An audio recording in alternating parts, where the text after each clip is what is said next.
Hello बच्चों, मैं वीरेंद्र देवांगन आपका अपना क्लास केमिस्ट्री क्लास में बहुत बहुत स्वागत करता हूं। आज हम बात करने वाले हैं मॉलिक्यूलर ऑर्बिटल थ्योरी का एक जो एग्जांपल है कि कार्बन मोनोऑक्साइड किस तरह से बनता है। ठीक है, अभी तक हमने जो वीडियोस देखे उसमें हमने देखा कि ऑक्सीजन का जो मॉलिक्यूल है वो किस तरह से एमओ के थ्रू बनता है या फिर नाइट्रोजन के मॉलिक्यूल किस तरह से बनते हैं।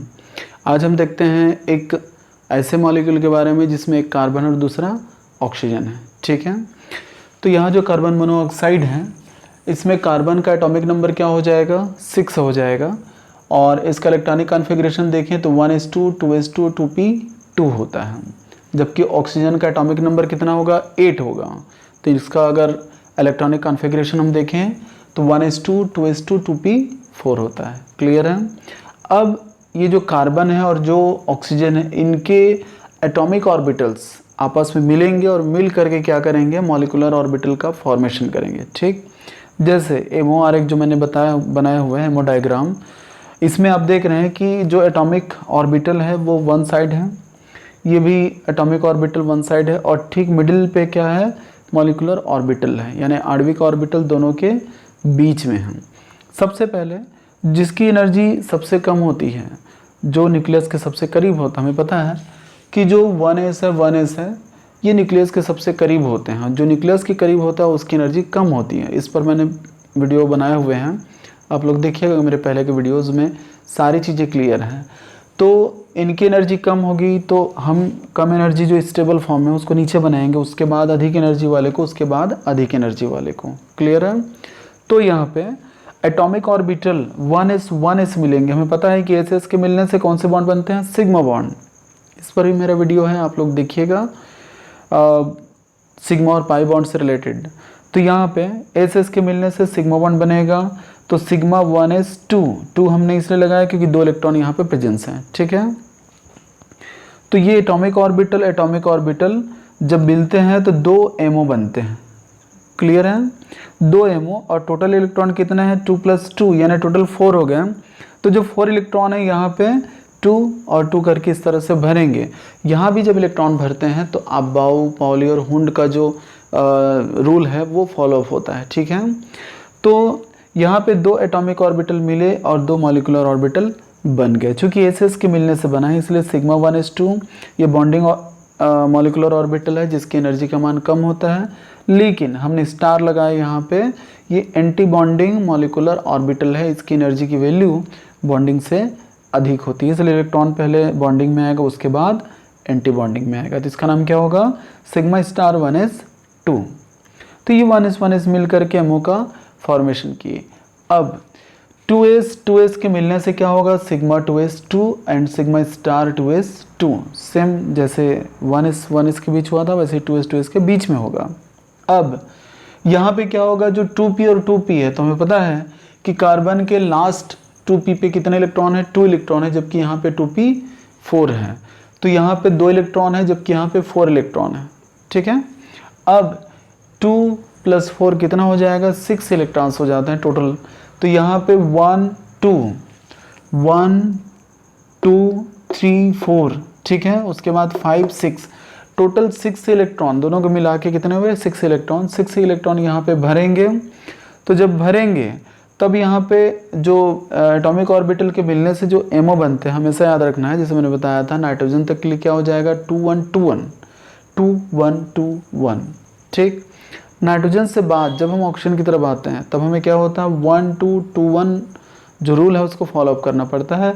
तो यहाँ पे मिस्टेक ना हो, आप लोग को याद रखना है, नाइट्रोजन तक के लिए 2 1 2 1, जिसको मैंने एक ट्रिक बताया हुआ था, ट्विन, इसको याद रखना है, 2 1 2 1। और नाइट्रोजन से अधिक के लिए 1 2 2 1। तो यहाँ पे कार्बन मोनोऑक्साइड या नाइट्रोजन मोनोऑक्साइड्स के बारे में बात करें तो वहाँ पे क्या हो जाएगा, 2 1 2 1। क्लियर है। तो पाई 2px², ठीक है, पाई 2py², ये जो दोनों हैं ये px और py को रिप्रेजेंट करते हैं। px के मिलने से ये पाई 2px² बना हुआ है, और py के मिलने से पाई 2py² बना हुआ है, और z के मिलने से क्या हो जाएगा, सिग्मा 2pz²। ठीक है, ये तीनों बॉन्डिंग है, और ऊपर में अगर इलेक्ट्रॉन आते हैं तो यहाँ पे क्या हो जाता है, एंटी बॉन्डिंग एमओ बनते हैं। क्लियर। तो इस तरह से ये हमारा जो एनर्जी डायग्राम है किसका, मॉलिक्यूलर ऑर्बिटल का। तो इस तरह से मैंने बनाया हुआ है, मैंने लिखा हुआ है कि एनर्जी की वैल्यू जो होगी नीचे से ऊपर की तरफ बढ़ती जाती है। तो ये हमारा डायग्राम तैयार हो गया। अब इसके बाद क्या होगा, अच्छा यहाँ पे एक्स एक्स के मिलने से पाई बॉन्ड बनते हैं, वाई वाई के मिलने से पाई बॉन्ड बनते हैं, लेकिन जेड जेड के मिलने से सिग्मा बॉन्ड बनता है। ये कंसेप्ट क्लियर होना चाहिए। तो ये डायग्राम बनने के बाद हम क्या करेंगे, उसका एक इलेक्ट्रॉनिक कॉन्फ़िगरेशन जैसे हम लिखते हैं वैसे एमओ कॉन्फ़िगरेशन लिखेंगे, एक फार्मूला तैयार करेंगे। तो मैंने लिखा सिग्मा 1:2, सिग्मा 1:2, यहाँ पे क्या हो जाएगा सिग्मा स्टार 1:2, यहाँ पे क्या होगा सिग्मा 2:2, यहाँ पे क्या होगा सिग्मा स्टार 2:2, यहाँ पे क्या होगा फिर सिग्मा 2pz² मैंने लिखा हुआ है। ये इस तरह से नहीं आएगा, यहाँ पे हो जाएगा,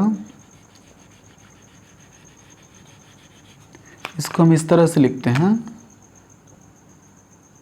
ये यहाँ पे होगा ये सिग्मा 2pz²।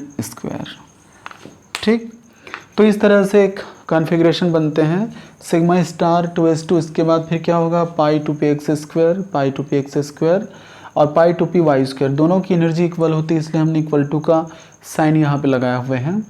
अब इसके बाद इससे ज़्यादा एनर्जी किसकी होगी, तो सिग्मा 2pz²। तो ये सिग्मा 2pz², तो ये कॉन्फ़िगरेशन बन गया किसका, एमओ का। क्लियर है। अब इसके बाद हमें क्या करना पड़ेगा, बॉन्डिंग ऑर्डर निकालना पड़ेगा। तो बॉन्डिंग ऑर्डर हम कैसे निकालें, तो bonding electron minus anti bonding electron. तो ये हमें कहाँ से मिलेगा, तो ये जितने दिख रहे हैं ये सब बॉन्डिंग इलेक्ट्रॉन है। तो 2 + 2 + 6 टोटल कितने हो गए 10, और ये जो स्टार है एंटी बॉन्डिंग है 2 + 2 यानी कि 4 हो जाएगा। जैसे मैंने यहाँ पे लिखा हुआ है कि 2 + 2 + 2 + 2 + 2 टोटल कितने हो गए 10 हो गए, और 2 + 2 यानी टोटल 4 हो गए। तो यहाँ पे 10 - 4/2 = 6/2 = क्या आंसर आएगा, तो यहाँ पे 3 आएगा। तो ये जो 3 होता है ये बॉन्डिंग ऑर्डर है, मतलब कि कार्बन और ऑक्सीजन के बीच में कितने बॉन्ड बनेंगे मैक्सिमम यहाँ पे, तो 3 बॉन्ड बनेगा। इसी को हम कहते हैं बंधन क्रम। ठीक, अब इसके बाद ये पैरामैग्नेटिक है कि डायमैग्नेटिक है, हम पता कैसे चलेगा, तो हम यहाँ पे देखते हैं सारे जो ऑर्बिटल हैं एमओ जो मॉलिक्यूलर जो ऑर्बिटल हैं ये सब में इलेक्ट्रॉन पेयर फॉर्म में है, कहीं भी इलेक्ट्रॉन अनपेयर्ड नहीं है। यहाँ भी क्लियर है, कहीं भी इलेक्ट्रॉन सिंगल नहीं है, सारे जगह पे इलेक्ट्रॉन डबल डबल है पेयर फॉर्म में। तो इस तरह से ये जो हमारे पास कार्बन मोनोऑक्साइड बनेगा ये किस तरह का मॉलिक्यूल होगा, तो डायमैग्नेटिक होगा, प्रतिचुंबकी होता है। तो ये था कार्बन मोनोऑक्साइड का ammo diagram, molecular orbital diagram, या फिर एमओ आरेख भी बोल सकते हैं। मैंने पहले से लिखा हुआ है ताकि आप लोग आसानी से नोट कर सकें। बहुत इजी तरीके से मैंने बताए हुए हैं, और इसके पहले मैंने इस पर वीडियोस बनाए हुए हैं, आप लोग देखिएगा और सभी का नोट्स बना लीजिएगा, बहुत अच्छा कलेक्शन आप लोग के पास तैयार हो जाएगा। और जब भी वीडियो को आप लोग देखते हैं तो वीडियो को लाइक और शेयर ज़रूर करना है। यदि आपने सब्सक्राइब नहीं किया हुआ है तो सब्सक्राइब भी करना है, ताकि सारे जो अपडेट्स हैं मेरे केमिस्ट्री वीडियोज़ के वो आप तक पहुँचती रहें। तो इसी के साथ आप सभी को good luck, take care, thank you.